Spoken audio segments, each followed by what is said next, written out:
தமிழர்கள் கொண்டாடும் தைத்திருநாள். தமிழர்கள் பண்பாட்டை உலகிற்கு வெளிப்படுத்தும் தமிழர் திருநாள். புத்தாடை அணிந்து புது பானையில் பொங்கலிட்டு இல்லந்தோறும் இனிமையாக கொண்டாடும் பொங்கல் திருநாள். தை பிறந்தால் வழி பிறக்கும். தை பிறக்கும் முதல் நாளில் உங்கள் அனைவரின் வாழ்விலும் நல்வழி பிறந்துவிட்டோம். அனைவருக்கும் இனிய பொங்கல் நல்வாழ்த்துக்களை கூறி இந்த பட்டிமன்றத்தை உரையை தொடங்குகிறேன். இந்த மேடையில் இருக்க என்ன தவிர எல்லோருமே திருமணமானவர்கள் தான். யானையும் பேச வந்திருக்காங்க, அவங்க உண்மையை பேச வந்திருக்காங்க. திருமணத்துக்கு முன்னாடி தான் மகிழ்ச்சி, திருமணத்துக்கு பின்னாடி இல்லைன்னு ஒத்துக்கிறாங்க.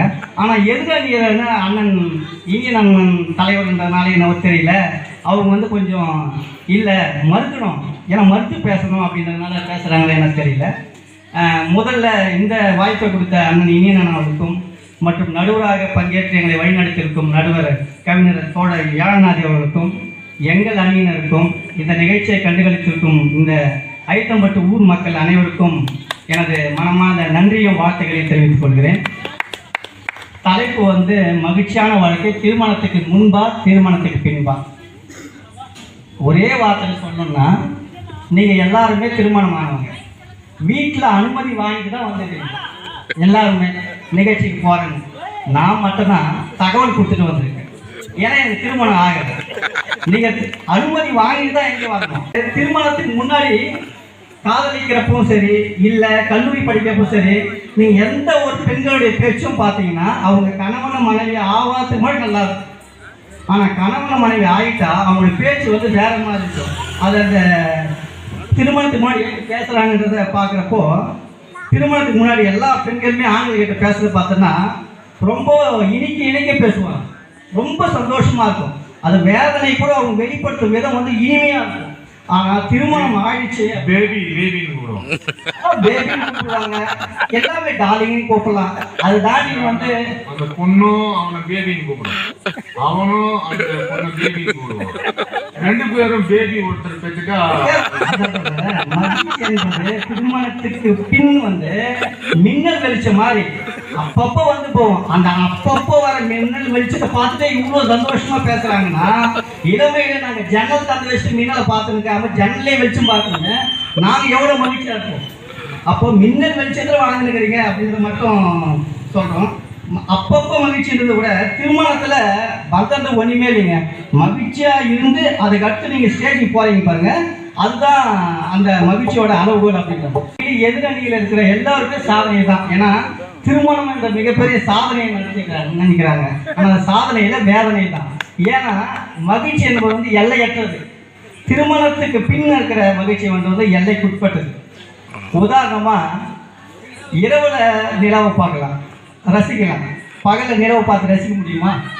பகலில் நிலவு இருக்குதான், ஆனால் இரவுல தான் நிலவு அழகு. அந்த மாதிரி இளமையில தான் மகிழ்ச்சி அழகு. அதை விட திருமணம் ஆகிட்டு நான் மகிழ்ச்சி தேடுறேன்னா, ஒரு ஊரில் பெரியவர் இருப்பார், படத்துலேயும் வரும். ஒரு ஊரில் பெரியவர்கிட்ட போயிட்டு, நல்லா படித்தாம்பா, வேலைக்கு போயிட்டேன், வீட்டை கட்டிட்டேன், அடுத்து என்ன பண்ணட்டும்னு கேட்குறப்போ அவர் பெரிய வீட்டு எவங்க சொல்லுவான், ஐயா நான் இப்போ திருமணம் பண்ணிட்டு மகிழ்ச்சியாக இருக்கலான்னு. அவர் பட்டி அடிப்பார்.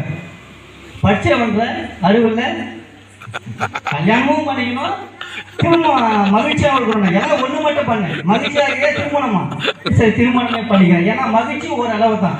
நாங்கள் திருமணமே வேண்டாம்னு சொல்ல. இப்போ தலைப்பு திருமணத்துக்கு முன் மகிழ்ச்சியா, திருமணத்துக்கு பின் மகிழ்ச்சியா? திருமணத்துக்கு முன் தான் மகிழ்ச்சி. திருமணத்துக்கு அப்புறம் பொறுப்பு இருக்குன்னு சொல்லுங்க, ஒத்துக்கிறோம். பொறுப்பு இருக்கு எல்லாருக்குமே.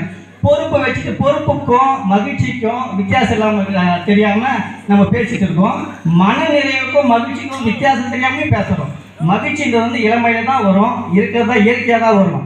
திருமணத்துக்கு அப்புறம் வர்றது எல்லாமே செயற்கைன்னு தான் சொல்றோம். அதுக்கு மகிழ்ச்சிக்கு அளவுகள் சொல்றாங்க. குழந்தை பருவம், மாணவர் பருவம், இளமை பருவம், இந்த 3 பருவத்திலையுமே மகிழ்ச்சியா இருக்கலாம். ஏன்னா வரவில்லாமல் செலவு செய்யக்கூடிய பருவம் இந்த 3 பருவம். குழந்தை பருவம், மாணவர் பருவம், இளமை பருவம். ஆனால் அதை தாண்டி நீங்கள் திருமணத்துக்கு போனீங்கன்னா எல்லாமே நீங்கள் கவனிச்சு யோசிக்கணும். ஒன்றும் இல்லை, திருமணத்துக்கு முன்னாடி நீங்கள் எவ்வளோ வேணால் யோசிக்கலாம், எதை பார்த்துனா யோசிக்கலாம். திருமணத்துக்கு அப்புறம் கிடைச்சதை ரசிக்கணும். இதுதான் உங்களுடைய மனநிலை. இதுதான் மனநிறைவு தேவைப்படுது. மகிழ்ச்சின்றது மகிழ்ச்சி வித்தியாசம் எல்லாம் பேசுகிறாங்க. அண்ணன் எதிரணி தலைவர் பேசினாரு, ஓட்டப்பானை நல்ல பானை. ஓட்டப்பானை வந்து தகுதியும் திறமையும் சாமர்த்தியம் இருந்தால் தான் அந்த ஓட்டப்பானை தண்ணி எடுத்து வந்து கரை சேர முடியும். ஆனால் முழு பானையை அறிவு இருக்கிறவன், அறிவு இல்லாதவன், படித்தவன், படிக்காதவன், திறமை இருக்கிறவன், திறமை இல்லாதவன் எல்லாருமே அதை வந்து தண்ணி சேர்ந்துடலாம். அப்போ இளமையில எல்லாருமே மகிழ்ச்சியாக இருக்கிறான். திருமணத்துக்கு ஆகும்போது சாமர்த்தியம் தான் மகிழ்ச்சியாக இருக்கிறான்.